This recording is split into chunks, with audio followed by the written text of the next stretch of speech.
The cock had crowed 3 times, and the mist still hugged the red earth of Umuoba Kingdom. From the tall palm trees to the great river Nkwo, the land seemed to breathe with peace. The people had long forgotten the sound of war drums, for under King Omenka the Just, there was harmony, trade, and laughter. But peace, like the morning dew, can fade with time. The king sat alone on his carved ebony throne that morning, his chin resting heavily on his royal staff. His beard had grown white like cotton fluff, and the weight of years showed in his eyes. Outside, the palace drummers played the slow rhythm of dawn. Dum, dum, ta, dum, dum, ta. A sound that once filled him with pride, but now only reminded him of the years gone by. "My king," said Okoro, his trusted adviser, bowing low, "the people grow restless. The elders whisper about the throne.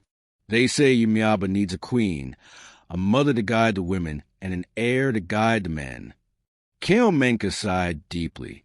"I have ruled with wisdom. Okoro, I have fought wars and won peace. But to choose a queen, that is a battle of the heart." He stood and walked toward the open courtyard. From there, he could see the kingdom. Children chasing goats, women heading to the market, men tapping palm wine from the tall raffia trees. His heart warmed at the sight.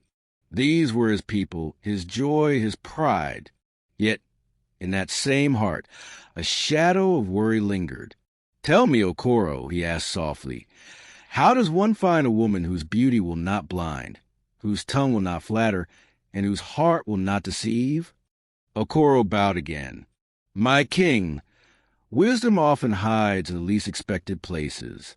Even the smallest pebble can hide a diamond." King Omenka smiled faintly. "Then let us see which pebble the gods will roll before me." By noon, the royal gong sounded to the entire kingdom, 3 deep strikes that echoed from hill to hill. Boom, boom, boom. The town crier, a tall man with a booming voice and cowrie beads clinking on his ankles, marched through the dusty paths shouting, "Hey, people of Umuoba, gather, gather. The king shall choose his queen. All maidens of marriageable age, prepare yourselves. The gods and the king shall test your heart." The news spread faster than harmattan fire. Women stopped pounding yam to gossip. Old men at the palm wine joint raised their cups in surprise. Children danced and sang mock songs about who might be the lucky queen. "Ha! My daughter Adaku will surely be chosen," said Chief Obis proudly, stroking his pot belly. "Keep dreaming," Mama Ifunanya teased. "Beauty is not all that shines. The king has eyes sharper than a hawk." That night, the moon rose full and round, casting silver light over the kingdom. Maidens whispered and giggled as they plaited their hair and polished their beads. In the farmlands, the crickets sang, and the night breeze carried the scent of roasted yam from the palace kitchen. Inside his royal chamber, King Omenka knelt before the shrine of his ancestors. He lit a small lamp and poured libation with palm wine, his voice low and heavy with prayer. "Spirits of Umuoba, guide me.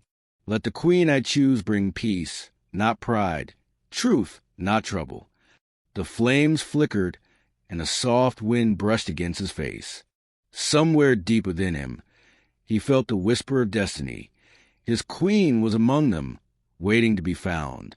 By the next sunrise, the palace courtyard was filled with dazzling maidens from across the kingdom. Some came wearing beads of coral, others with baskets of fruits, singing songs to impress the king. But 3 maidens stood out. Adaku, the daughter of a rich merchant, known for her beauty and pride.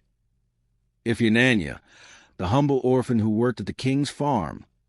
Ngozi, the daughter of the chief priest, wise beyond her years.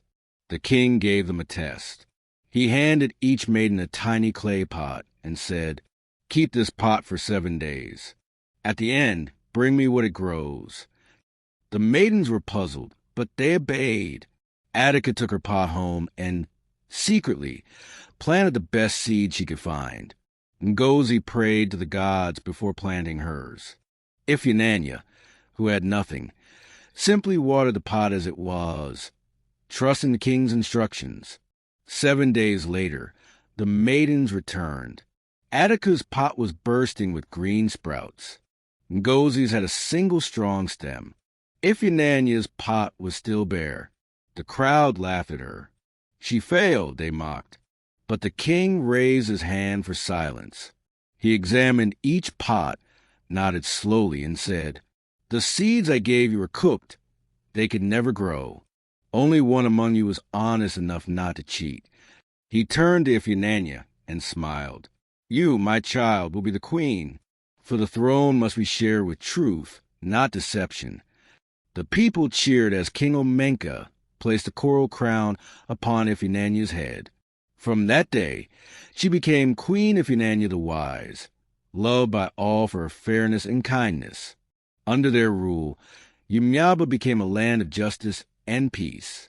And every year, during the Festival of the Moon, the story of the seeds of truth was told, reminding all that integrity is the true beauty of a queen.